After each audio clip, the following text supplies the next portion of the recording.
Me llamo Hilario Mendoza, tengo 70 años, y mi propia hija me mandó a vivir al patio como si fuera un perro.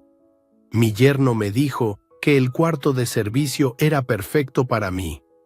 Lo que no sabía ese cabrón es que yo era el dueño del terreno donde pisaba. Escúchame bien lo que te voy a contar, porque a veces uno no entiende cómo llega a vivir una vida que nunca se imaginó. Yo estaba parado ahí, en la oficina del notario, viendo cómo mi yerno Ricardo trataba de vender mi casa. Mi casa, ¿entiendes? La que yo mismo construí, ladrillo por ladrillo, tabla por tabla, con estas manos que ves aquí, llenas de callos y cicatrices de 40 años trabajando como carpintero. El comprador revisaba los papeles cuando de repente levantó la cabeza y dijo: «Señor, aquí hay un gravamen. Usufructo a nombre de Hilario Mendoza». Vi como la cara de Ricardo se puso pálida como el papel. Ahí fue cuando entré yo al despacho, con mis documentos en la mano, y les dije: «No voy a firmar nada, y quiero que este hombre se vaya de mi terreno. Pero déjame contarte cómo empezó todo esto, porque la historia no empieza ahí en esa oficina. Empieza 3 años atrás, cuando mi María se fue al cielo y me dejó solo en esta vida. María, mi esposa de 45 años, se enfermó de diabetes y yo la cuidé como pude. Las últimas semanas no se levantaba de la cama y yo le llevaba el desayuno, el almuerzo, la cena. Le leía el periódico porque ya no veía bien, y por las noches le cantaba las canciones que nos gustaban cuando éramos jóvenes. Hilario, me decía con esa voz débil que se le había quedado: «Cuando yo me vaya, no te quedes solo. Vete con Lorena». Cuando María murió, Lorena vino al funeral con Ricardo y los niños. Mi hija lloraba tanto que pensé que se iba a enfermar. «Papá», me dijo abrazándome fuerte, «vente a vivir con nosotros, no puedes quedarte solo en esta casa tan grande». Y yo, que estaba perdido sin mi María, pensé que era una bendición. Mi única hija me abría las puertas de su hogar.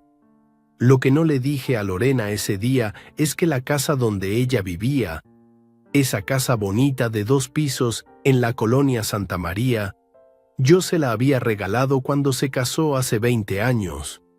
Ricardo acababa de conseguir trabajo en el banco y ganaba bien, pero no tanto como para comprar una casa. Yo tenía mis ahorros de toda una vida de carpintero y pensé: mi hija merece empezar su matrimonio en su propia casa. Recuerdo el día que fuimos a firmar las escrituras. María me acompañó al registro público y cuando el licenciado nos explicó todo, ella me agarró del brazo y me dijo: «Hilario, protégete para la vejez. Pon el usufructo a tu nombre». Yo no entendía bien esas cosas legales, pero María había estudiado hasta la secundaria y era más lista que yo para esos asuntos. «¿Qué es eso del usufructo?», le pregunté, y ella me explicó. «Significa que la casa es de Lorena, pero tú tienes derecho a vivir ahí y decidir sobre el terreno toda tu vida». En ese tiempo me parecía una tontería. ¿Para qué iba a necesitar yo protegerme de mi propia hija? Pero María insistió tanto que al final lo hice. «Las cosas pueden cambiar», me decía mi esposa. «La gente cambia. Mejor prevenir». Los primeros meses viviendo con Lorena fueron como un regalo del cielo. Después de 40 años levantándome a las 5 de la mañana para ir al taller, de repente tenía tiempo para disfrutar a mis nietos.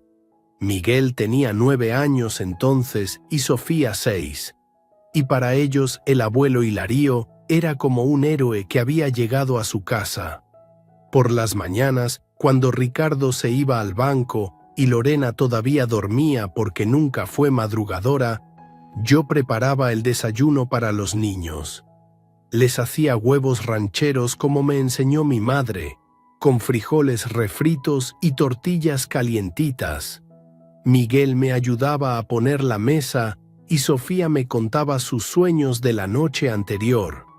«Abuelo, soñé que volaba como un pájaro», me decía la niña, y yo le contestaba: «A lo mejor era tu alma que quería volar, mijita». Los fines de semana construía cosas para ellos: un columpio en el árbol de mango del patio, una casita de muñecas para Sofía, un carrito de madera para Miguel. Ricardo me veía trabajar y me decía: «Suegro, usted no para nunca de trabajar». Pero se veía que le gustaba que yo arreglara las cosas de la casa que él no sabía componer. Lorena me presumía con sus vecinas. «Mi papá era el mejor carpintero de la ciudad», les decía. «Miren qué bonito quedó el librero que me hizo». Yo me sentía útil otra vez, necesario. Pensaba que así iba a pasar el resto de mis días, ayudando en la casa, cuidando a mis nietos, acompañando a mi hija. En las tardes, cuando los niños hacían la tarea, yo me sentaba con ellos en la mesa de la cocina. Miguel batallaba con las matemáticas y yo le enseñaba a sumar y restar con palitos de madera. «Los números son como los clavos, mijo», le explicaba. «Si sabes cuántos necesitas, el trabajo sale bien».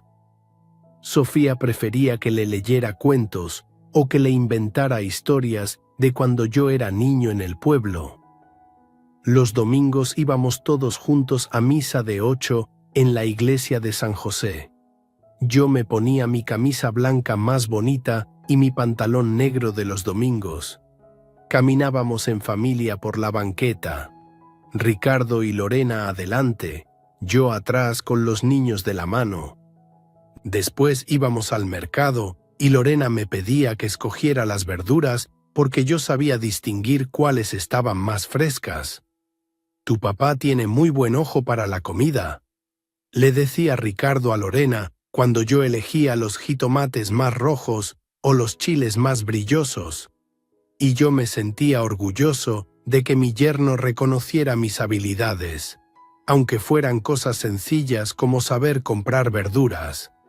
Por las noches, después de cenar, nos sentábamos todos en la sala a ver la televisión. Yo tenía mi sillón favorito, el café de piel que quedaba junto a la ventana, donde entraba la brisa fresca de la tarde.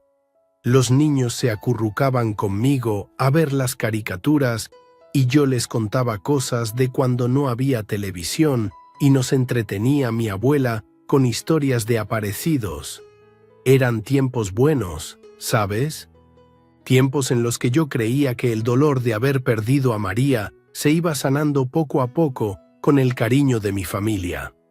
Pensaba que había tomado la decisión correcta de venir a vivir con ellos. La casa se sentía alegre, llena de voces y risas.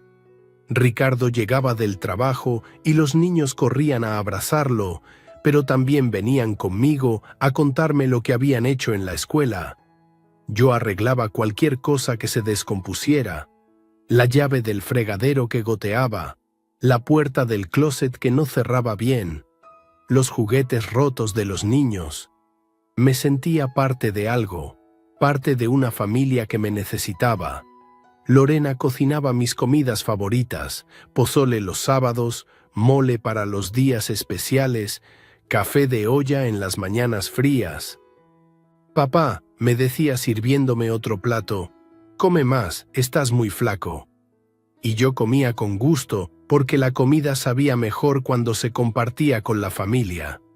Si me hubieran dicho entonces que en unos cuantos meses iba a estar viviendo en el patio como un perro, durmiendo en un cuartito sin baño decente, comiendo las sobras que me llevaban en un plato desportillado, no lo hubiera creído, porque en esos primeros meses mi hija todavía era mi hija, y yo todavía era su papá. Pero las cosas cambiaron, y cambiaron rápido. Y ahora, parado en esa oficina del notario, viendo la cara de miedo de Ricardo cuando se dio cuenta de que no podía vender lo que no era suyo, entendí por qué María había insistido tanto en protegerme. Las cosas pueden cambiar, me había dicho mi esposa. Y tenía razón, como siempre. Todo empezó a cambiar cuando Ricardo consiguió el ascenso en el banco.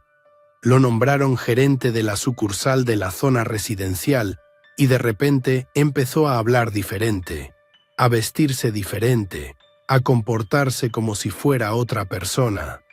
Ya no era el muchacho sencillo que había conocido cuando Lorena se casó con él. Ahora usaba trajes caros, relojes brillosos y se peinaba el cabello hacia atrás con gomina. Tenemos que relacionarnos con gente de nivel, le decía a Lorena mientras se anudaba la corbata frente al espejo del recibidor. En el banco todos van a las mismas fiestas, conocen a las mismas personas. Si queremos progresar, necesitamos hacer contactos importantes. Al principio yo no entendía qué tenía eso que ver conmigo. Yo seguía siendo el mismo de siempre. Me levantaba temprano, desayunaba con los niños, arreglaba lo que se descompusiera en la casa. Pero poco a poco empecé a notar que algo estaba cambiando en la manera como Lorena me miraba. La primera vez que me di cuenta fue un jueves por la tarde. Lorena estaba en la cocina preparando una cena especial porque iba a venir la señora Gutiérrez, la esposa del director del banco, a conocer la casa. Yo estaba en el patio regando las plantas cuando escuché que sonaba el timbre. Entré a la sala para saludar, como siempre hacía cuando llegaban visitas. «Papá», me dijo Lorena acercándose rápido hacia mí, «¿por qué no mejor te vas a tu cuarto a descansar? Yo me encargo de atender a la señora». Había algo raro en su voz, como si estuviera nerviosa. «Pero mija», le dije, «si apenas son las 6 de la tarde, no tengo sueño». Ella insistió, «Es que vas a estar más cómodo ahí, y nosotras vamos a hablar de cosas de mujeres». Me fui al cuarto confundido, pero no le di mucha importancia. Pensé que a lo mejor las señoras de la ciudad tenían costumbres diferentes a las que yo conocía.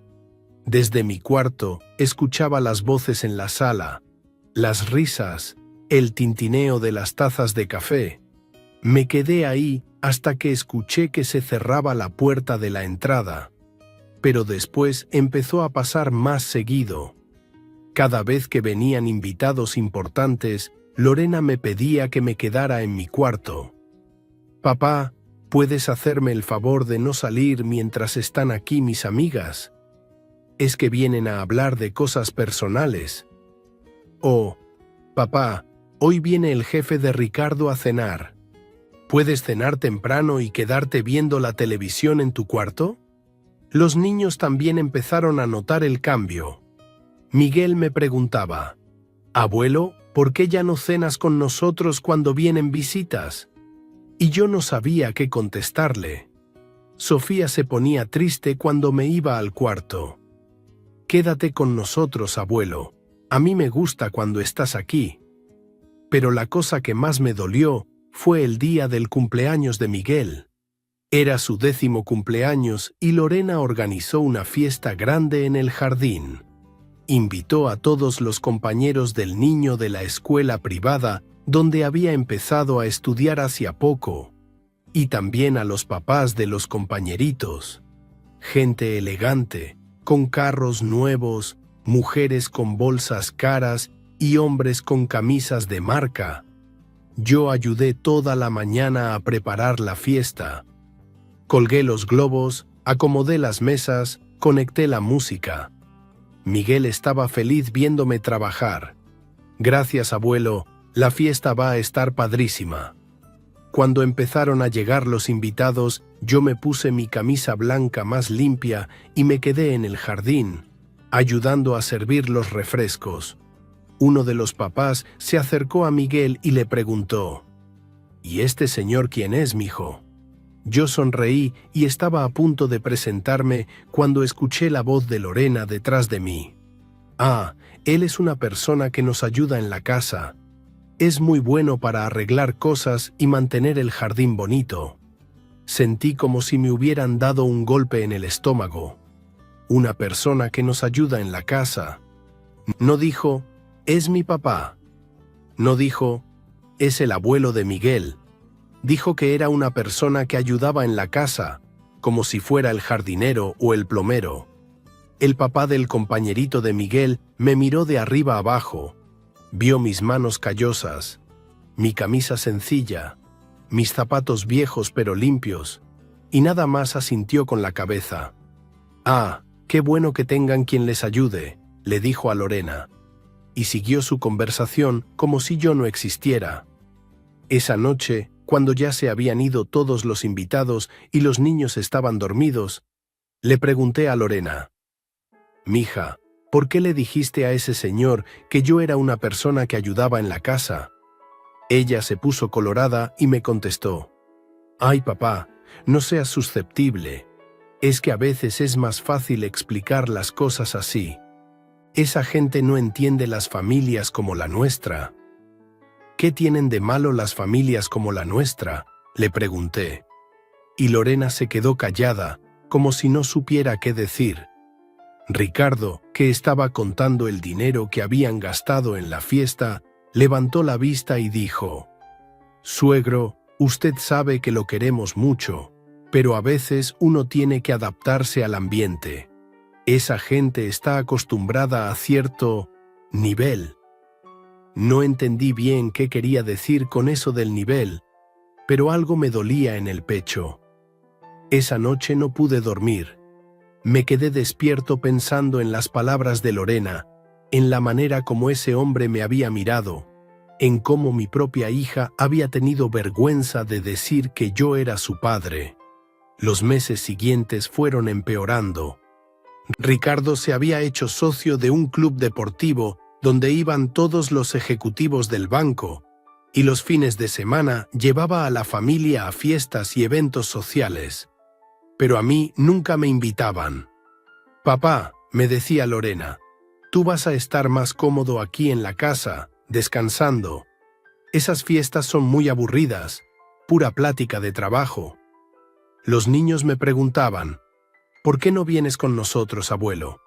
Y yo les decía, «Porque su mamá dice que voy a estar mejor aquí, cuidando la casa».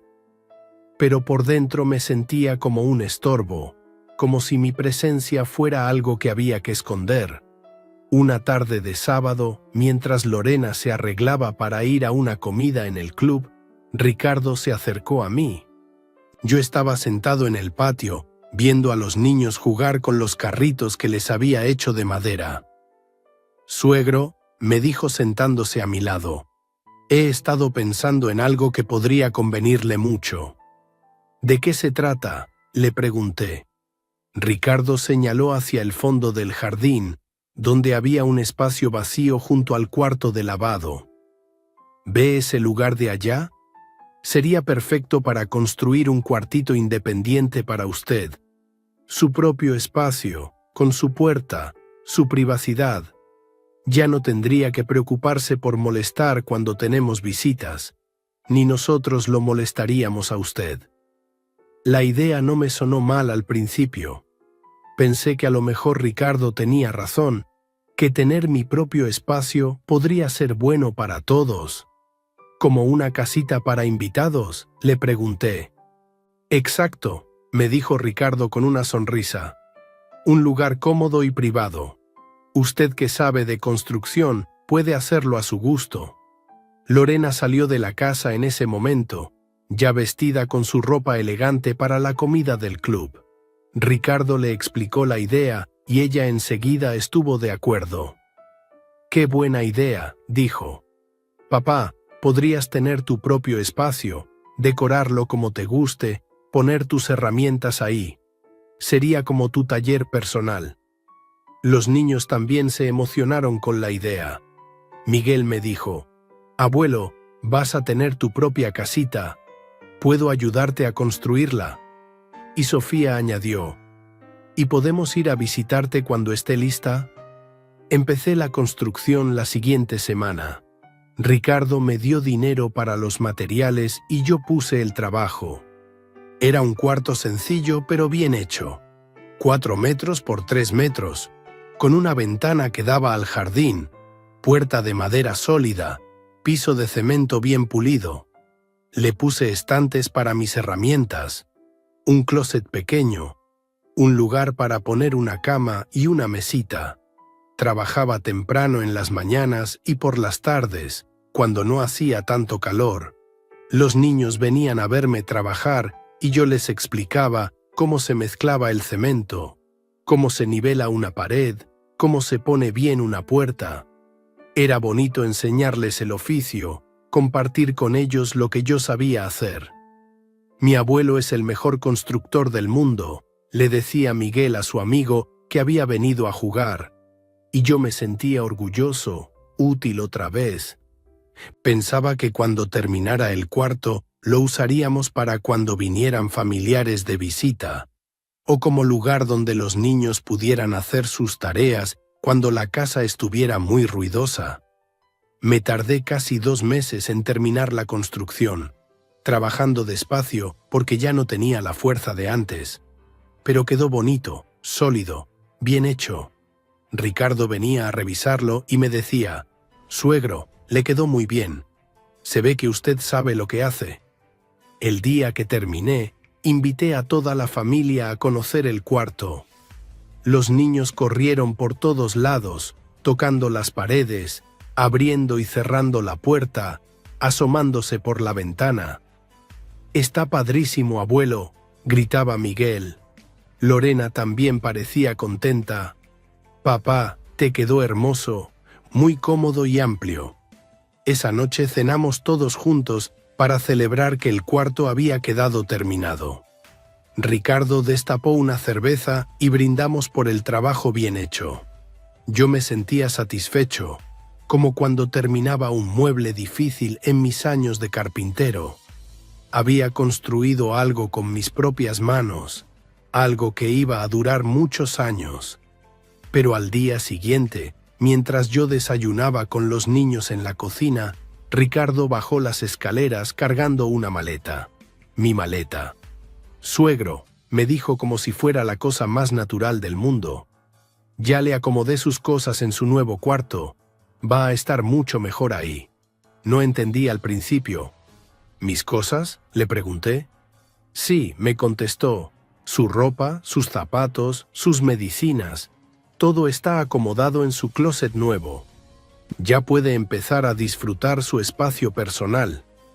Lorena apareció en la cocina en ese momento y cuando me vio la cara de confusión me explicó: «Papá, pensamos que sería mejor que te cambiaras al cuarto nuevo.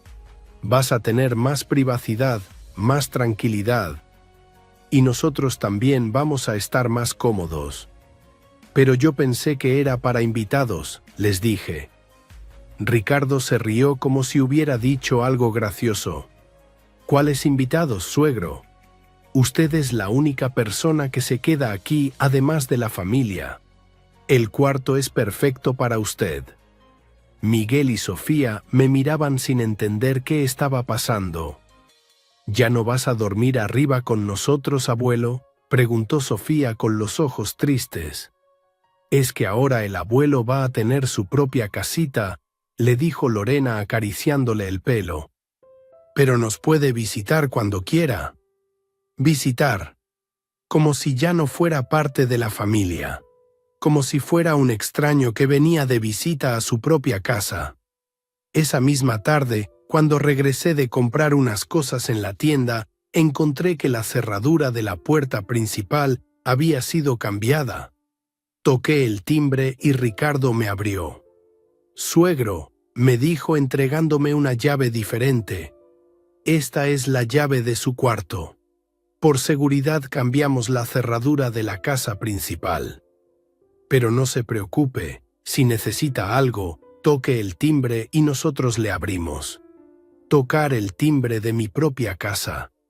Pedir permiso para entrar a la casa que yo mismo había pagado, donde había vivido los últimos meses, donde estaban mis nietos. Tomé la llave sin decir nada, porque no encontraba palabras para expresar lo que sentía. Esa noche, acostado en la cama de mi cuarto nuevo, escuchaba las voces de mi familia en la casa. Los niños riéndose, Lorena viendo la televisión, Ricardo hablando por teléfono con alguien del banco. Sonidos familiares que ahora me llegaban como desde otro mundo, como si ya no fuera parte de lo que pasaba ahí adentro. Al día siguiente en el desayuno, cuando toqué el timbre para entrar, Lorena me abrió y me dijo: «Papá, ya no es necesario que desayunes con nosotros. Puedes prepararte tu café en tu cuarto y estar más tranquilo». Había una cocineta eléctrica pequeña en mi mesita y una taza, un plato, una cuchara. «Pero a mí me gusta desayunar con mis nietos», le dije. «Ya lo sé, papá, pero así va a ser mejor para todos. Los niños se distraen mucho cuando están comiendo y llegan tarde a la escuela». Los niños que estaban sentados en la mesa de la cocina me miraban por encima de sus platos de cereal. Miguel levantó la mano como si quisiera saludarme, pero Lorena le dijo: «Apúrate, mijo, que vas a llegar tarde». Así fue como empecé a vivir en el patio de mi propia casa, como un inquilino que paga renta tocando el timbre. El cuarto que había construido pensando que era para invitados se convirtió en mi prisión. Y lo peor de todo es que yo mismo había construido las paredes que me separaban de mi familia. Los días empezaron a pasar como una rutina que nunca había pedido. Me despertaba a las 5 de la mañana, como toda la vida, pero ya no era para ir al taller. Ahora era para empezar mi trabajo como lo que Ricardo llamaba el cuidador de la propiedad. La primera tarea del día era barrer toda la entrada de la casa, limpiar las hojas que caían del árbol de mango, regar las plantas del jardín. Después tenía que revisar que todas las ventanas estuvieran bien cerradas, que no hubiera nada fuera de lugar en el patio. «Un buen cuidador siempre mantiene todo en orden», me decía Ricardo cuando me daba las instrucciones. A las 7 de la mañana tenía que lavar su carro. Un BMW negro que él presumía era de modelo reciente. Yo nunca había tenido carro, siempre me moví en camión o caminando, pero ahora tenía que limpiar el carro de mi yerno todas las mañanas hasta que quedara brillando. «Cuidado con rayarlo, suegro», me advertía. «Ese carro vale más que lo que usted ganaba en 5 años de carpintero». El jabón especial para el carro lo guardaba Ricardo bajo llave en la bodega de la casa principal. Cada mañana tenía que tocar el timbre y pedirle a Lorena que me diera el jabón y las franelas limpias. «Buenos días, mija», le decía cuando me abría la puerta. Pero ella ya no me decía «Buenos días, papá». Solo me entregaba las cosas y me decía: «Ahí está todo lo que necesitas». Después del carro venía el jardín, cortar el pasto con la podadora vieja que habían conseguido no sé dónde, podar los arbustos, limpiar las hojas secas. El sol empezaba a picar fuerte desde las 9 de la mañana y yo ya no tenía la resistencia de antes. Pero si Ricardo salía y veía que algo no estaba perfecto, me decía: «Suegro, el pasto no está parejo por allá atrás. ¿Puede arreglarlo?». Los niños salían a la escuela a las 7:30. A veces Miguel me gritaba desde la ventana del carro: «¡Adiós, abuelo!». Pero Lorena le decía: «No grites, mijo, que el señor Hilario está trabajando». El señor Hilario, como si fuera el jardinero de la vecina, no el abuelo de sus hijos. A mediodía, cuando el calor ya era insoportable, Lorena me traía el almuerzo, pero no me llamaba a comer a la mesa como antes. Salía con un plato hondo, de esos que se usan para servir sopa, y me lo dejaba en la mesita de plástico que habían puesto afuera de mi cuarto. «Ahí tienes tu comida», me decía, y se regresaba rápido a la casa. El plato siempre tenía lo que había sobrado del día anterior: pollo desmenuzado, arroz que ya estaba un poco seco, frijoles que habían perdido el sabor. Nunca comida recién hecha, nunca algo que hubieran preparado especialmente para mí. Comía solo, sentado en la silla de plástico blanca que se calentaba con el sol, viendo hacia la ventana de la cocina donde a veces alcanzaba a ver a mi familia almorzando. Ricardo llegaba del banco a las 2 de la tarde y se sentaba a la mesa donde yo antes tenía mi lugar. Los niños le contaban cosas de la escuela. Lorena le servía agua fresca en un vaso de vidrio, no en la taza desportillada de peltre que ahora usaba yo. Las tardes eran para las reparaciones. Todo lo que se descomponía en la casa, todo lo que necesitaba arreglo, era mi responsabilidad. La llave del baño de arriba que goteaba, la puerta del closet que se atascaba, las lámparas que se fundían. «Suegro», me gritaba Ricardo desde la ventana de su recámara. «La regadera no está dando agua caliente. Puede revisarla». Yo subía a la casa principal con mis herramientas, arreglaba lo que fuera necesario y me regresaba a mi cuarto sin que nadie me dijera gracias. Era como si fuera parte del trabajo, como si fuera mi obligación mantener funcionando la casa que yo mismo había pagado. Los fines de semana eran los peores. Ricardo se levantaba tarde, alrededor de las 10 de la mañana, y salía al patio en boxer y camiseta a supervisar mi trabajo. Se sentaba en una silla bajo la sombra, con su café y su periódico, mientras yo seguía cortando el pasto o limpiando las ventanas de afuera de la casa. «Suegro», me decía sin levantar la vista del periódico, «por ahí falta cortar más el pasto. Y también lave las ventanas por fuera, que se ven muy sucias». Hablaba como si fuera mi patrón, como si me estuviera pagando un sueldo por hacer esos trabajos. Los domingos toda la familia se iba a misa, menos yo.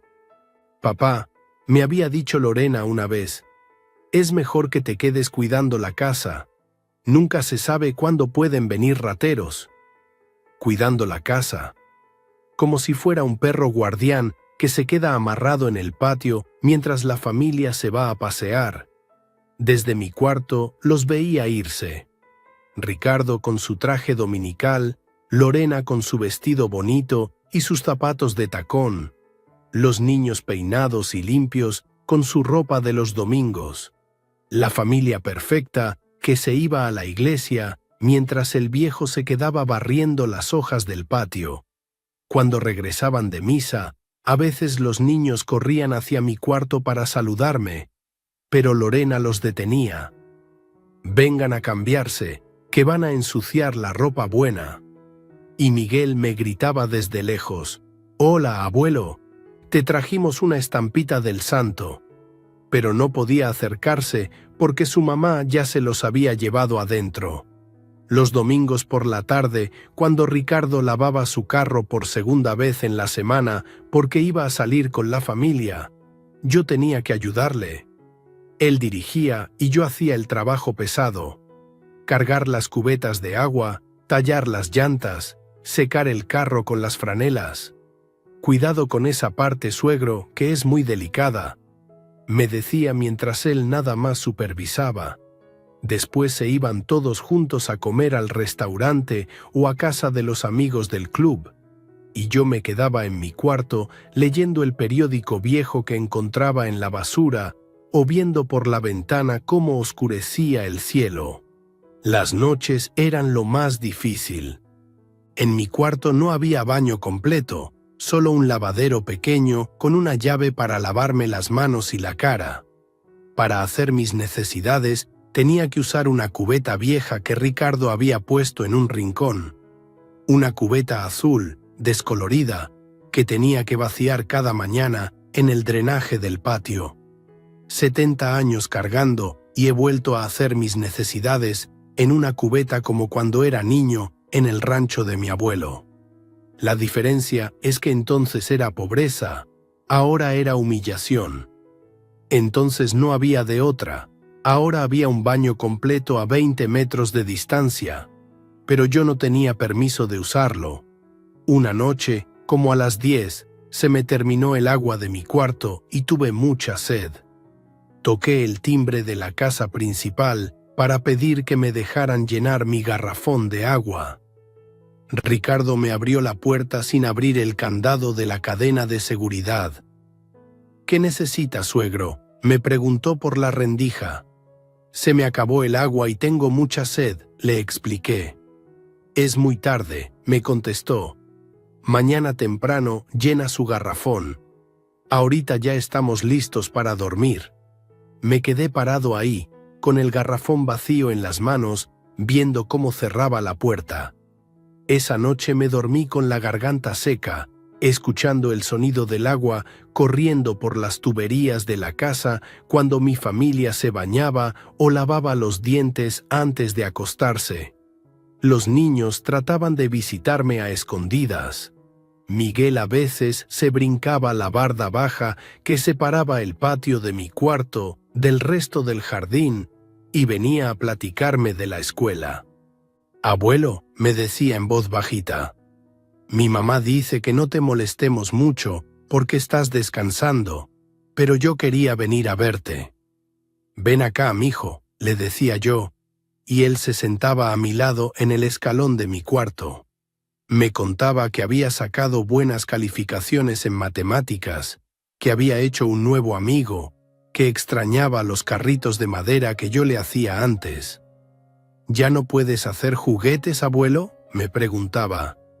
«Es que ahora tengo otros trabajos que hacer», le explicaba yo, sin decirle que sus papás me tenían prohibido usar las herramientas para otra cosa que no fuera arreglar lo que se descomponía en la casa. «Pero cuando tenga tiempo, te hago algo bonito». Sofía era más difícil que se acercara porque Lorena la cuidaba más. Pero a veces, cuando salía a tender la ropa en el patio, me veía por la ventana de mi cuarto y me saludaba con la manita.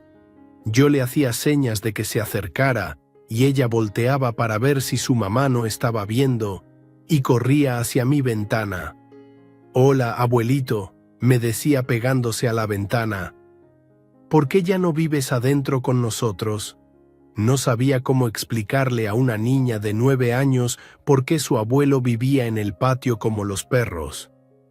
«Es que aquí tengo mi casita propia», le decía. «Como los adultos, que tienen su propia casa». «Pero yo quiero que vivas adentro», me decía con sus ojitos tristes. «Extraño cuando me contabas cuentos antes de dormir». Y yo también extrañaba eso. Extrañaba todo lo que había perdido sin entender cómo ni cuándo.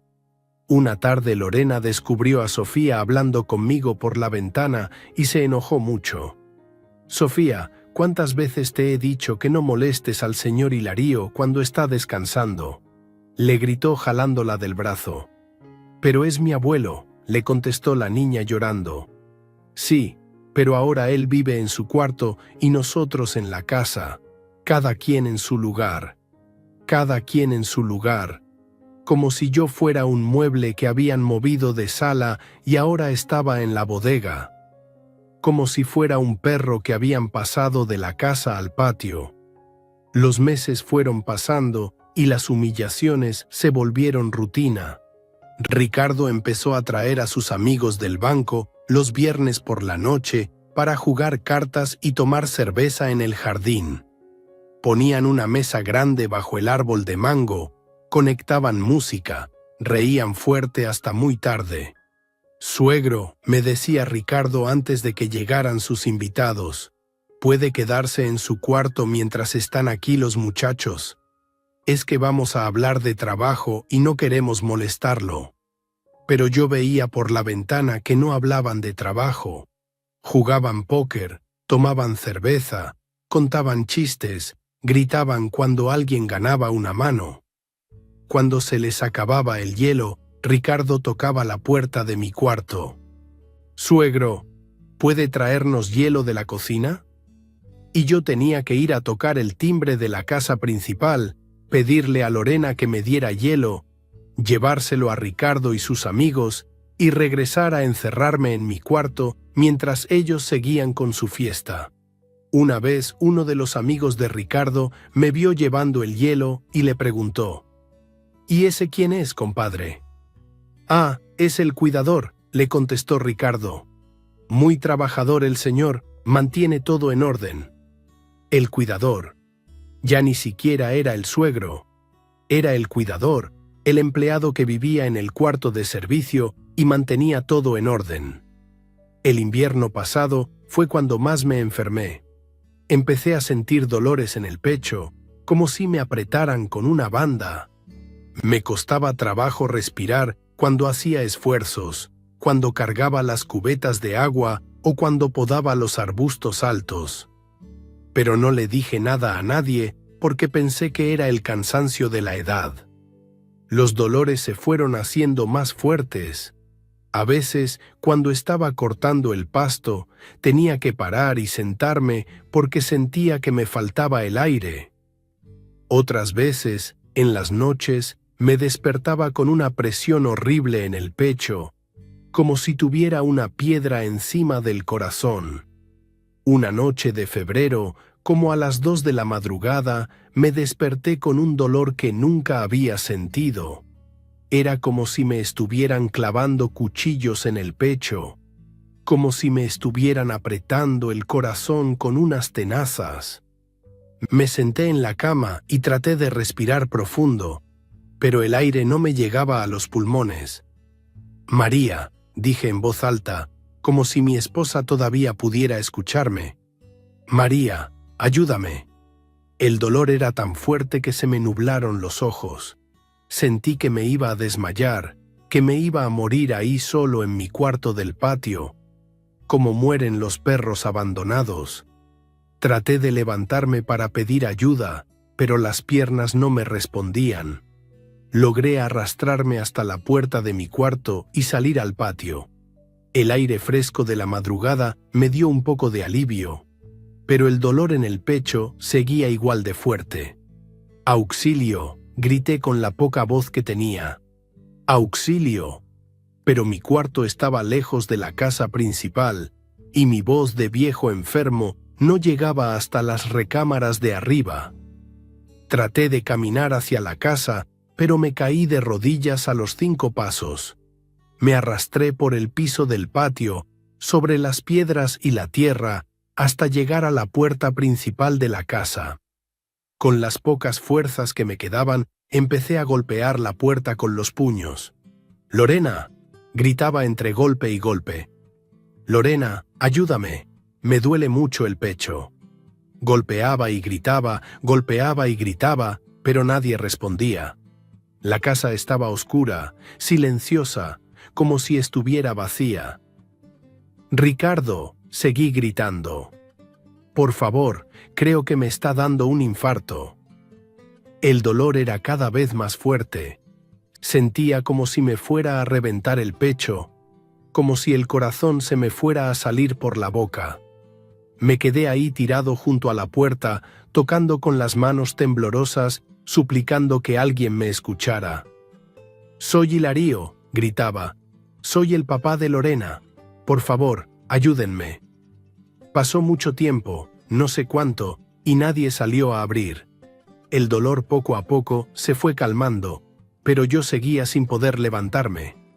Me quedé ahí acostado en el suelo, junto a la puerta de mi propia casa, viendo las estrellas y pensando que a lo mejor así me iba a morir. Solo, en el piso, como un perro enfermo que busca un lugar donde acostarse. Cuando empezó a amanecer, escuché pasos adentro de la casa. Alguien bajaba las escaleras. Traté de tocar otra vez la puerta, pero ya no tenía fuerzas ni para levantar la mano. «Ayuda», susurré, pero mi voz ya no salía. La puerta se abrió y apareció Miguel, ya vestido con su uniforme de la escuela. «Abuelo», gritó cuando me vio tirado en el suelo. «Abuelo, ¿qué tienes?» «No puedo levantarme, mijo», le dije con la poca voz que me quedaba. «Me duele mucho el pecho». Miguel corrió hacia adentro de la casa gritando: «¡Mamá! ¡Mamá!». El abuelo está tirado en la puerta. Lorena bajó corriendo, todavía en pijama. Cuando me vio en el suelo se asustó mucho. «Papá, ¿qué te pasó?» Me ayudó a sentarme, a recargarme contra la pared. «Me duele mucho el pecho», le expliqué. «Desde anoche. Traté de pedir ayuda, pero nadie me escuchó». Ricardo apareció detrás de Lorena, ya vestido para irse al banco. Cuando me vio sentado contra la pared, con la ropa toda sucia de tierra y la cara pálida, frunció el ceño como si estuviera molesto. «¿Desde qué hora está aquí?», le preguntó a Lorena. «No sé», contestó ella. «Miguel lo encontró cuando salió para la escuela». Ricardo me miró con cara de fastidio y le dijo a mi hija: «Anoche escuché mucho ruido por acá, como alguien golpeando. Pensé que era su papá que había tomado y estaba haciendo escándalo». «No he tomado nada», les dije con la poca dignidad que me quedaba. Me sentía muy mal del corazón, necesitaba ayuda. Pero Ricardo nada más movió la cabeza como si no me creyera. «Lorena», le dijo a mi hija, «llévalo al Seguro Social a que lo revisen. Y habla con él para que no esté haciendo ruido en las noches. Los vecinos se van a quejar. Los vecinos se van a quejar». «No». «Qué bueno que está bien». «No». Perdón por no haber escuchado. Los vecinos se van a quejar de que un viejo enfermo pidió ayuda en su propia casa. Lorena me llevó al doctor esa mañana. El doctor me revisó, me hizo unos estudios y me dijo que había tenido un preinfarto. «Tiene que cuidarse mucho», le dijo a Lorena. «Nada de esfuerzos, tomar sus medicinas y si vuelve a sentir dolor en el pecho, traerlo inmediatamente». En el camino de regreso, Lorena iba callada manejando. Yo esperaba que me dijera algo, que me pidiera perdón por no haberme escuchado esa noche, que me preguntara cómo me sentía. Pero no dijo nada hasta que llegamos a la casa. «Papá», me dijo cuando estacionó el carro, «tienes que entender que Ricardo trabaja muy duro y necesita descansar bien. Si te sientes mal en las noches, trata de aguantarte hasta la mañana o toma una pastilla para el dolor». Aguantarme hasta la mañana. Tomar una pastilla para el dolor. Como si un infarto fuera un dolor de cabeza que se quita con aspirinas. Esa noche, acostado en mi cuarto del patio, pensé en la cara de Ricardo cuando me vio tirado junto a la puerta. No era preocupación lo que vi en sus ojos. Era molestia. Molestia porque el viejo cuidador había hecho escándalo y lo había despertado. Y pensé en Lorena, manejando en silencio de regreso del hospital, más preocupada por el descanso de su marido que por la salud de su padre. Mi propia hija, la niña a la que le enseñé a andar en bicicleta, la que lloraba cuando se lastimaba y venía corriendo a que yo la consolara, ahora me pedía que me aguantara si me estaba muriendo para no molestar a su esposo. Esa fue la noche en que entendí que ya no era el papá de Lorena, ya no era el abuelo de Miguel y Sofía, era el cuidador que vivía en el cuarto de servicio, y si el cuidador se moría en las noches, lo importante era que no hiciera ruido para no despertar a la familia. Pero también esa fue la noche en que recordé las palabras de mi María: «Protégete para la vejez, Hilario. Las cosas pueden cambiar». Y las cosas habían cambiado. Pero yo todavía tenía algo que Ricardo no sabía.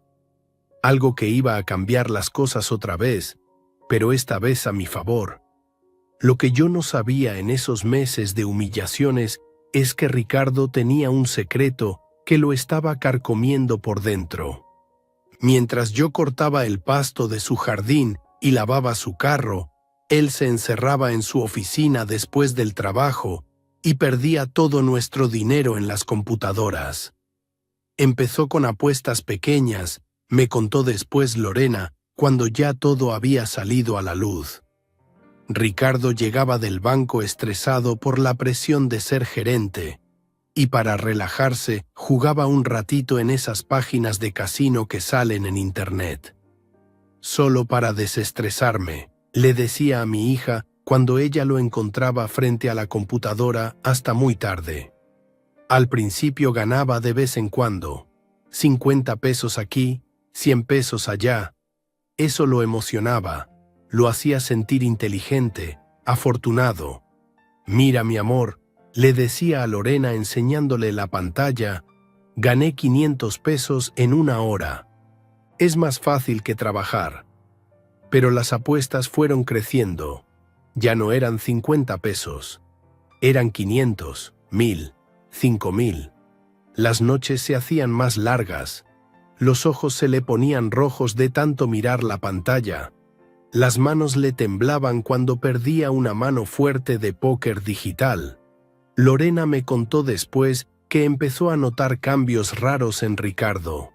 Se levantaba de madrugada para revisar la computadora, se ponía nervioso cuando sonaba el teléfono, dejó de comprar cosas para la casa que antes compraba sin pensarlo 2 veces.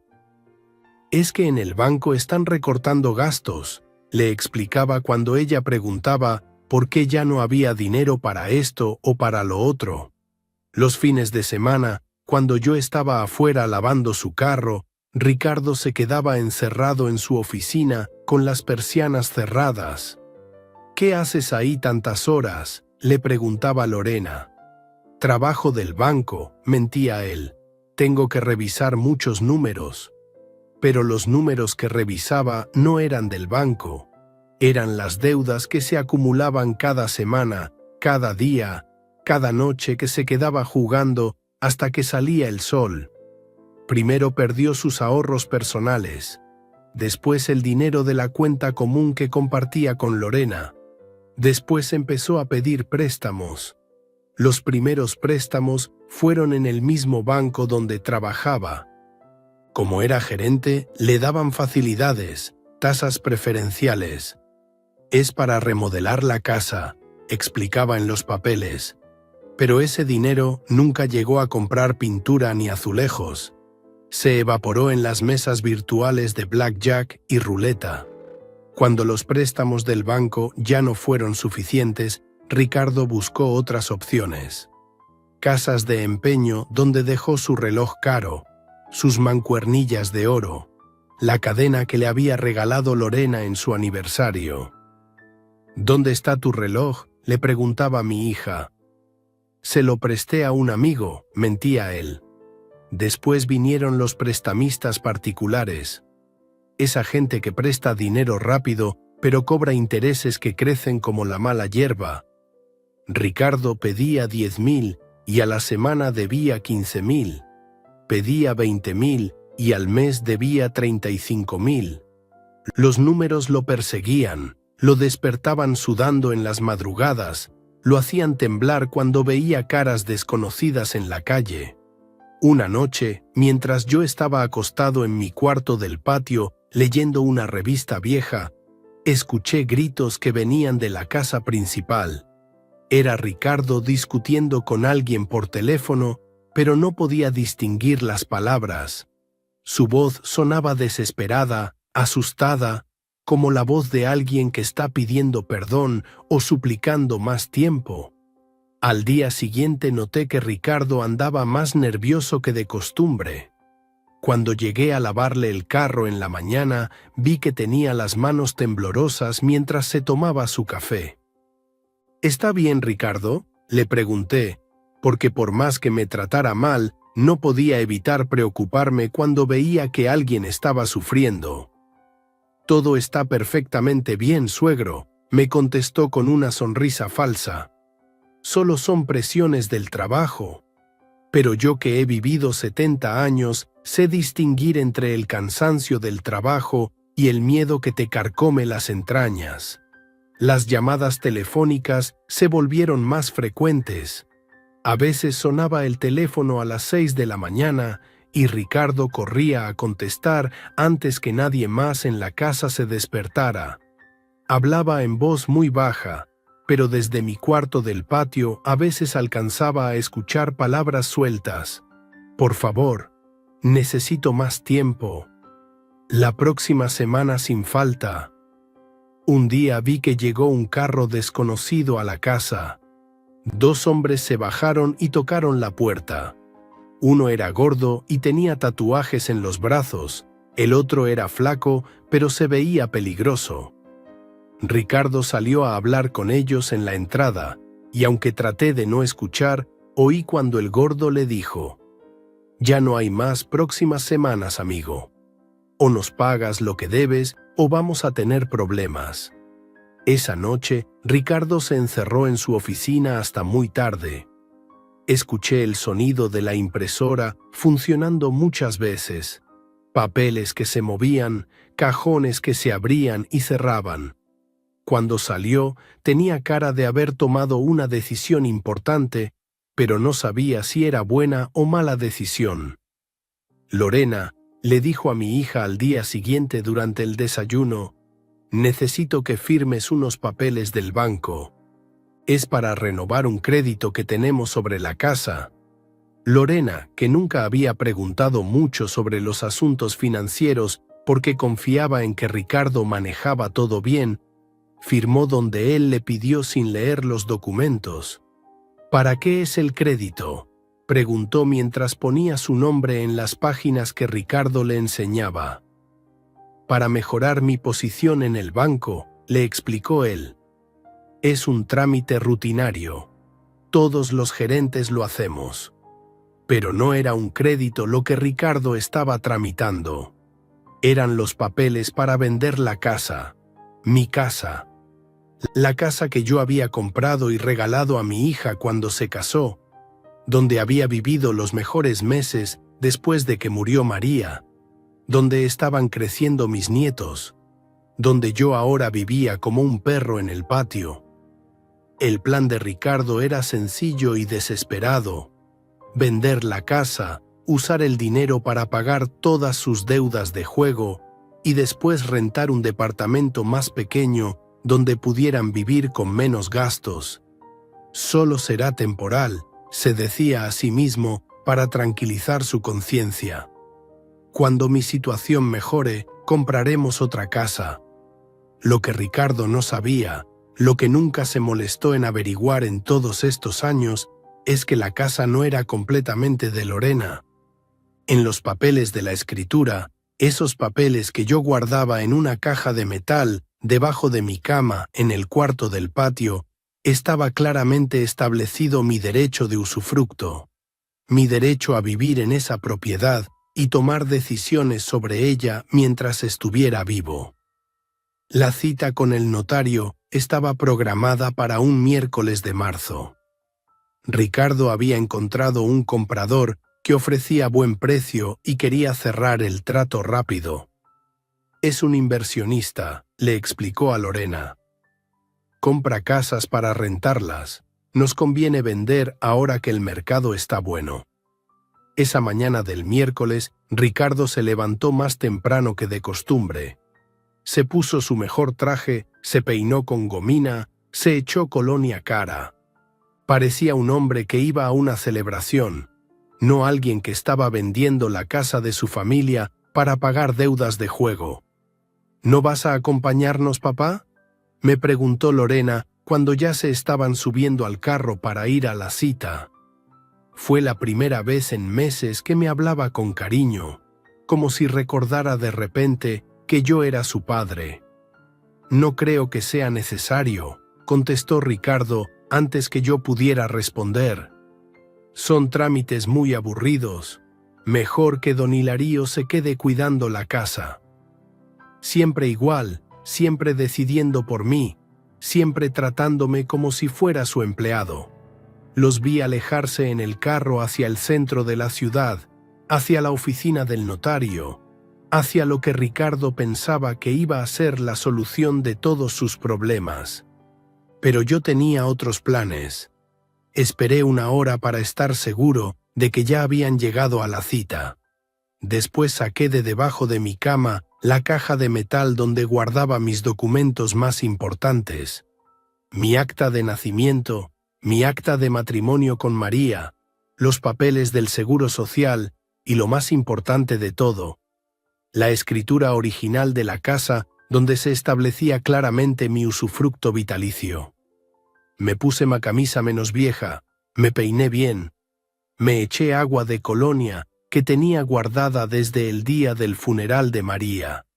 Salí de mi cuarto del patio con la dignidad que no había sentido en muchos meses. Caminé hasta la parada del camión y me dirigí al centro de la ciudad. La oficina del notario estaba en un edificio viejo pero elegante, de esos donde los pisos brillan y huele a papeles importantes. Subí las escaleras despacio, porque todavía me dolía el pecho de vez en cuando desde el preinfarto, pero cada escalón que subía me hacía sentir más fuerte, más decidido. Cuando llegué al piso correcto, vi por la puerta de vidrio de la oficina a Ricardo sentado frente al escritorio del notario. Estaba sonriendo, movía las manos mientras hablaba. Se veía relajado como no lo había visto en meses. A su lado estaba Lorena, callada, firmando papeles sin leer lo que decían. Enfrente de ellos estaba un señor mayor, bien vestido, que supuse era el comprador.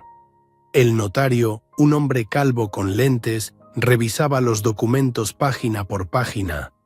De repente frunció el ceño, se detuvo en una página específica y levantó la vista hacia Ricardo.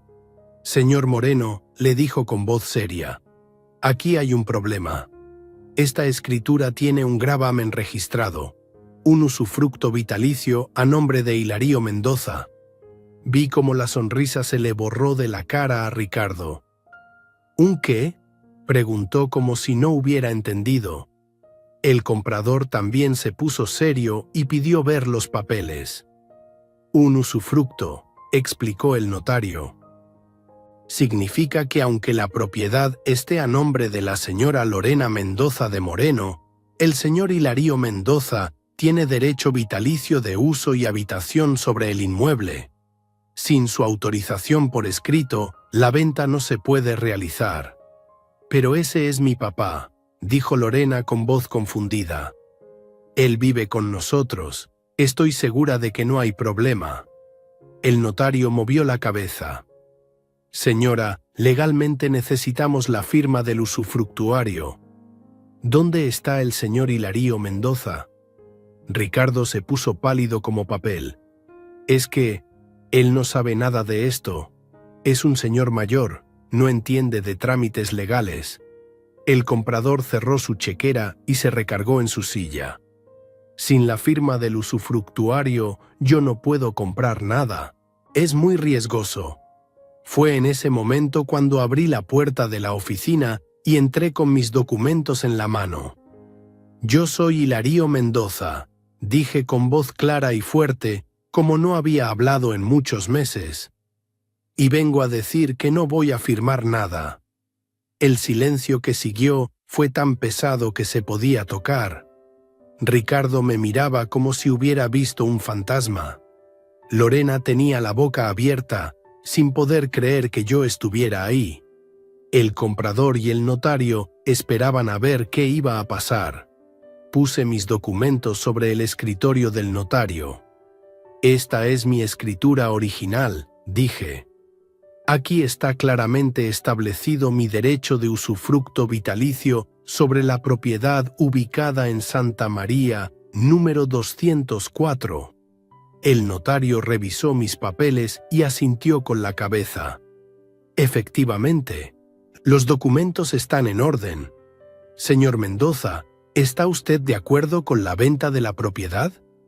«No estoy de acuerdo», contesté mirando directamente a los ojos de Ricardo. «Y además quiero que este hombre se retire de mi terreno inmediatamente». Ricardo se puso de pie tan rápido que tiró su silla. «¿Qué está diciendo, suegro? Usted no puede hacer esto. Necesito vender la casa». «La casa es mía», le dije con toda la calma del mundo. «Yo la compré. Yo la regalé a mi hija, pero me reservé el derecho de vivir en ella hasta el día que me muera. y usted me mandó a vivir al patio como un perro. Papá, dijo Lorena con lágrimas en los ojos, no entiendo qué está pasando. Lo que está pasando, mija, es que tu esposo quería vender nuestra casa sin preguntarme, sin siquiera decirme. Pero no puede hacerlo porque legalmente yo soy el dueño del terreno donde él pisa. El comprador se levantó y empezó a guardar sus papeles. Señores, es obvio que hay problemas familiares que resolver. Cuando se pongan de acuerdo, me hablan. Salió de la oficina dejándonos solos con el notario. Ricardo empezó a suplicar. Suegro, por favor, entienda mi situación. Necesito el dinero urgentemente. Tengo deudas, tengo problemas. Pero yo ya había decidido que se habían acabado los años de humillación. Su situación no es mi problema, le dije. Mi problema es que usted me hizo la vida imposible en mi propia casa. Ahora va a tener que buscar otro lugar donde vivir. Y así fue como el hombre que me había tratado como su empleado descubrió que el empleado era realmente su patrón.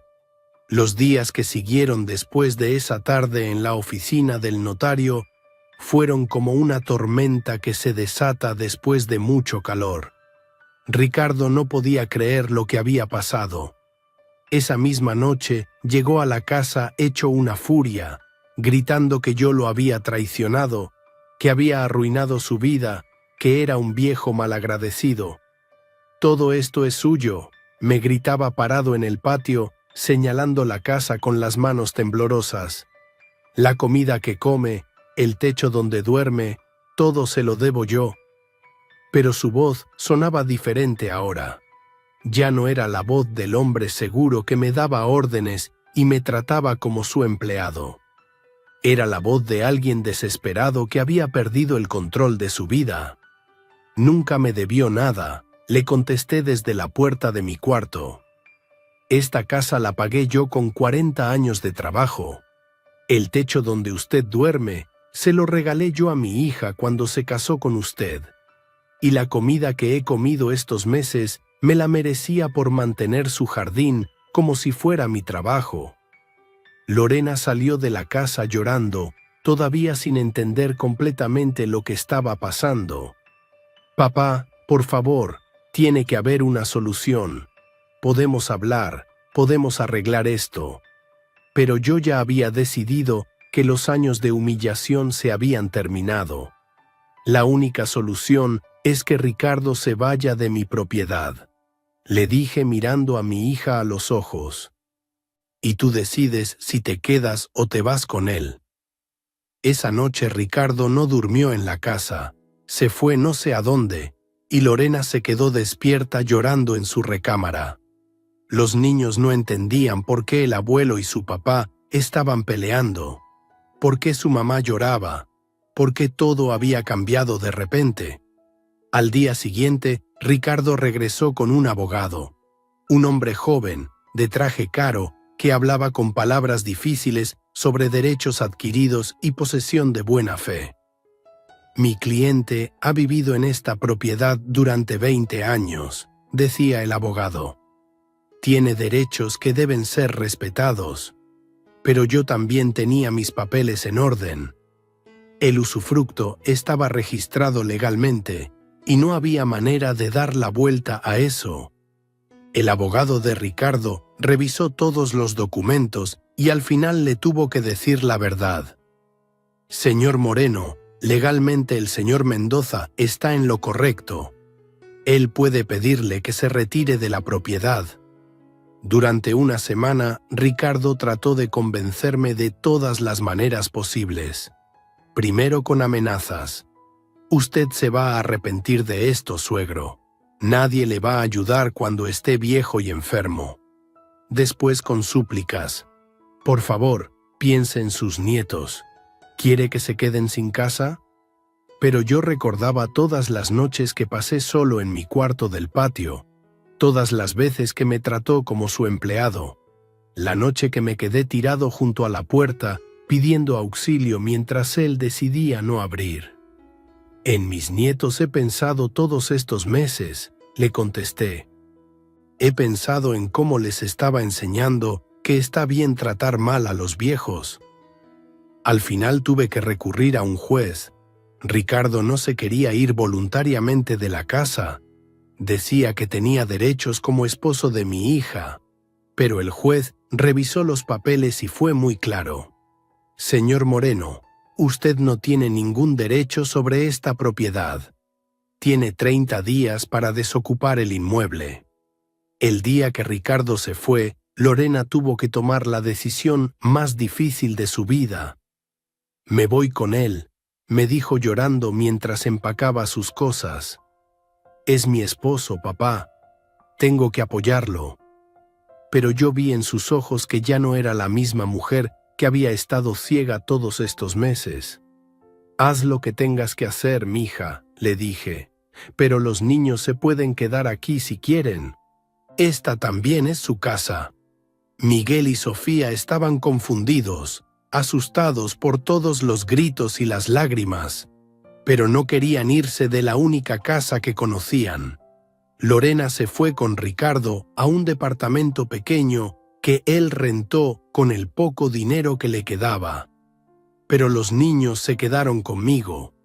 Por primera vez en muchos meses, Miguel y Sofía pudieron entrar libremente a la casa principal, dormir en sus cuartos, comer en la mesa de la cocina. Las primeras semanas fueron difíciles. Los niños extrañaban a su mamá y yo trataba de cuidarlos como podía. Pero era bonito otra vez preparar el desayuno en la cocina grande, ver la televisión en la sala, dormir en una cama de verdad en lugar del catre del cuarto del patio. Lorena venía a ver a los niños cada 2 días. Al principio llegaba, recogía a Miguel y Sofía y se los llevaba a pasar la tarde al parque o a comer helados.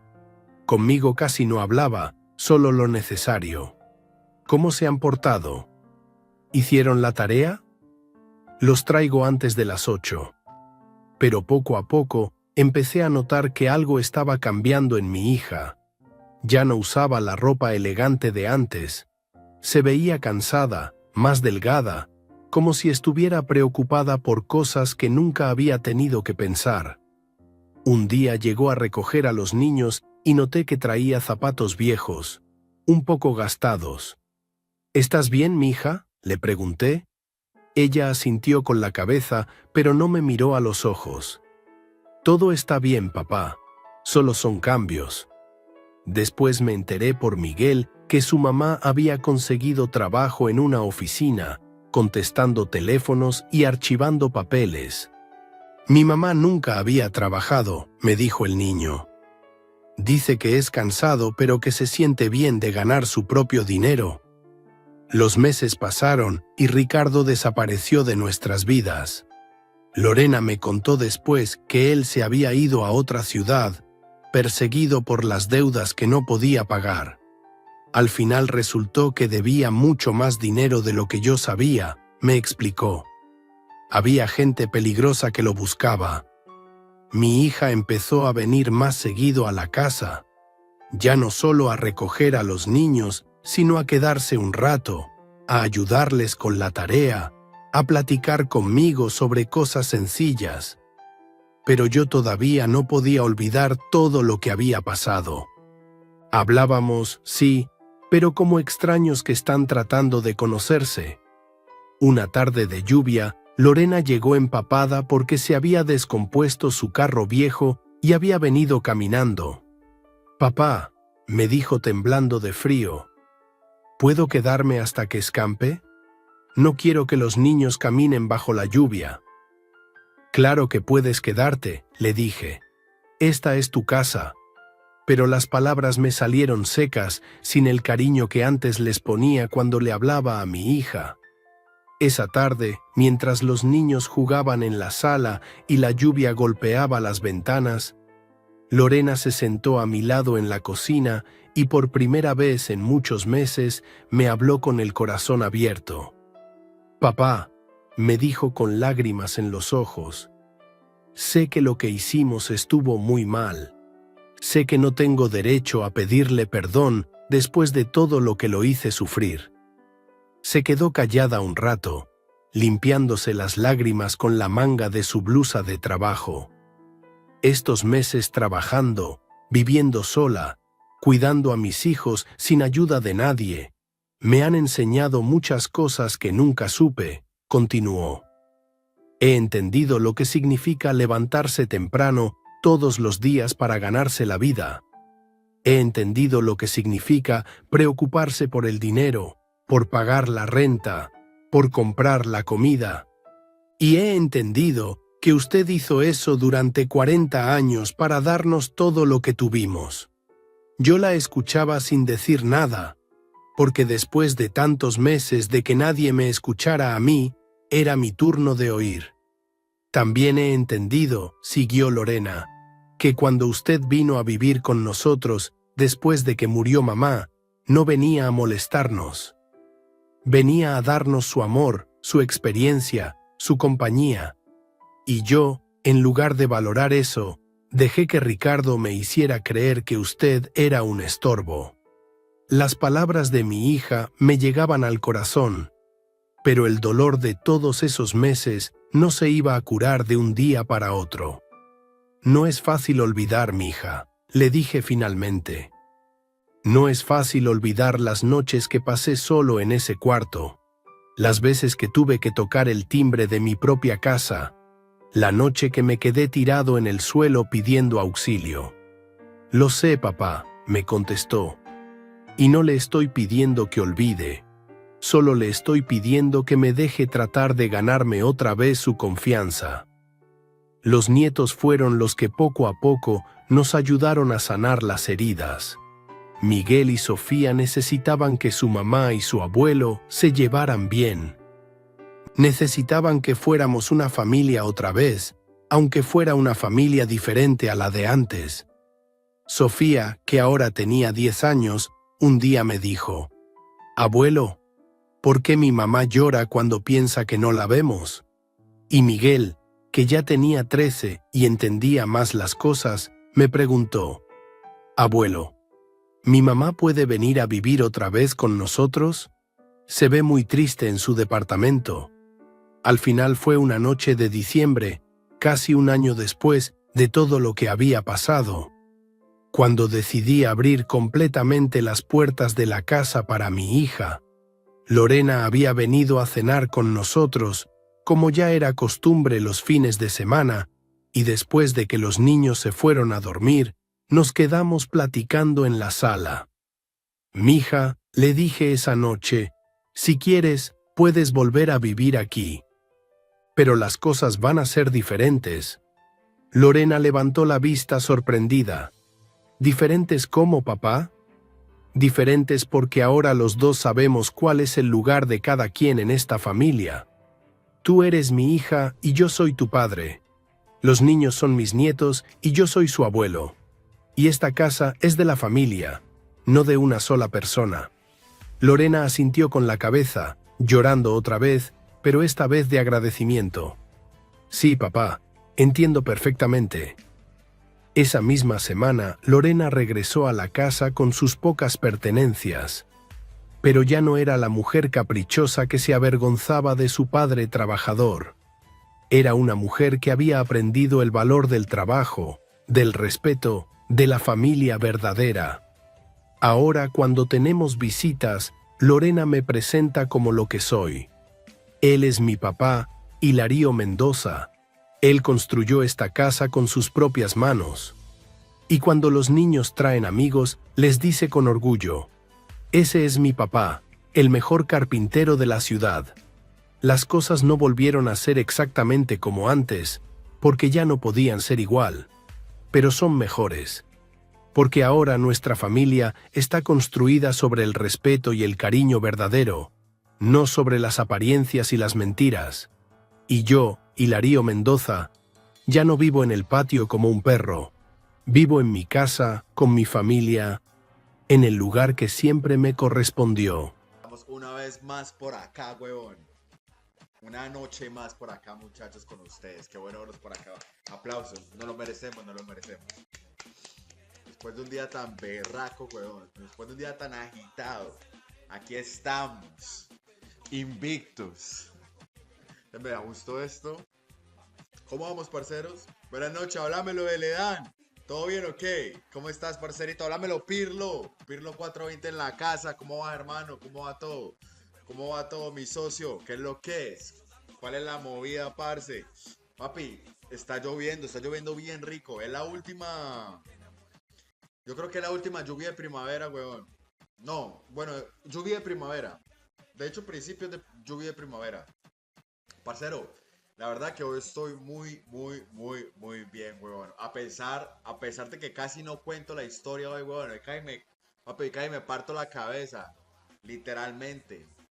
Papi, estaba moviendo unas cosas, me caí el camión, weón, me di como una vuelta para atrás, papi. Y había una piedrota, marica.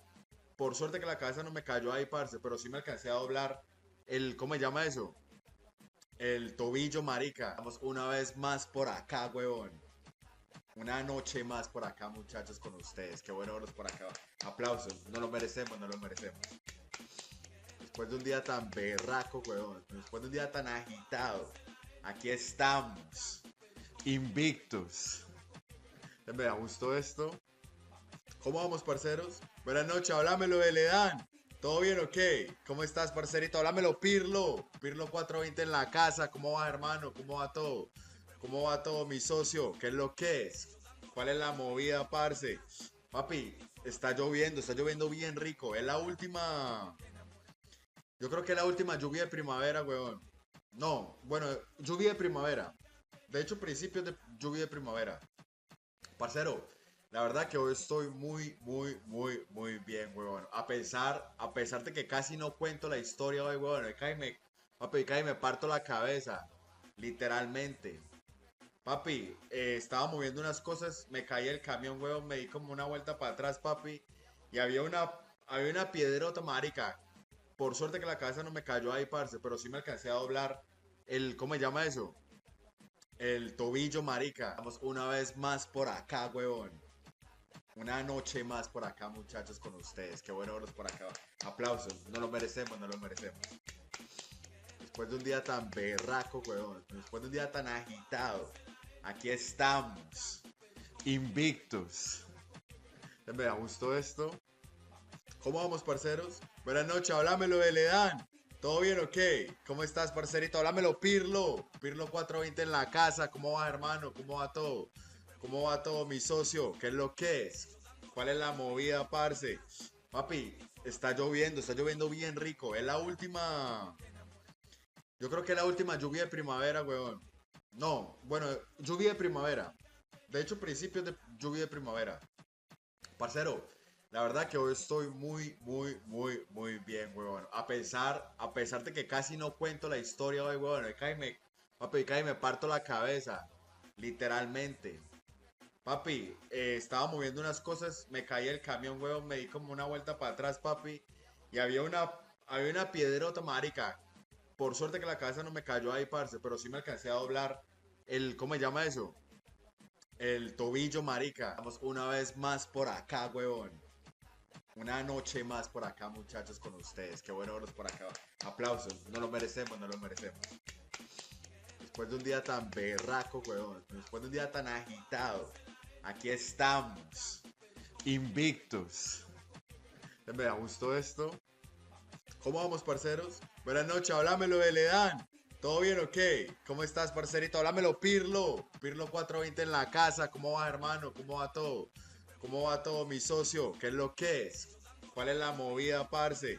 Papi, está lloviendo bien rico. Es la última. Yo creo que es la última lluvia de primavera, weón. No, bueno, lluvia de primavera. De hecho, principios de lluvia de primavera. Parcero, la verdad que hoy estoy muy bien, weón. A pesar de que casi no cuento la historia hoy, weón. Papi, casi me parto la cabeza. Literalmente. Papi, estaba moviendo unas cosas, me caí el camión, weón, me di como una vuelta para atrás, papi. Y había una piedrota, marica. Por suerte que la cabeza no me cayó ahí, parce, pero sí me alcancé a doblar ¿cómo se llama eso? El tobillo, marica. Estamos una vez más por acá, huevón. Una noche más por acá, muchachos, con ustedes. Qué bueno verlos por acá. Aplausos. No lo merecemos, no lo merecemos. Después de un día tan berraco, huevón. Después de un día tan agitado. Aquí estamos. Invictos. Me gustó esto. ¿Cómo vamos, parceros? Buenas noches, háblamelo de Ledán. ¿Todo bien o qué? ¿Cómo estás, parcerito? Háblamelo, Pirlo. Pirlo 420 en la casa. ¿Cómo va, hermano? ¿Cómo va todo? ¿Cómo va todo, mi socio? ¿Qué es lo que es? ¿Cuál es la movida, parce? Papi, está lloviendo bien rico. Es la última. Yo creo que es la última lluvia de primavera, weón. No, bueno, lluvia de primavera. De hecho, principios de lluvia de primavera. Parcero, la verdad que hoy estoy muy bien, huevón. A pesar de que casi no cuento la historia hoy, huevón. Papi, cae me parto la cabeza. Literalmente. Papi, estaba moviendo unas cosas, me caí el camión, huevón, me di como una vuelta para atrás, papi. Y había una piedrota, marica. Por suerte que la cabeza no me cayó ahí, parce, pero sí me alcancé a doblar ¿cómo se llama eso? El tobillo, marica. Estamos una vez más por acá, huevón. Una noche más por acá, muchachos, con ustedes. Qué bueno verlos por acá. Aplausos. No lo merecemos, no lo merecemos. Después de un día tan berraco, huevón. Después de un día tan agitado. Aquí estamos. Invictos. Me gustó esto. ¿Cómo vamos, parceros? Buenas noches, háblamelo de Ledán.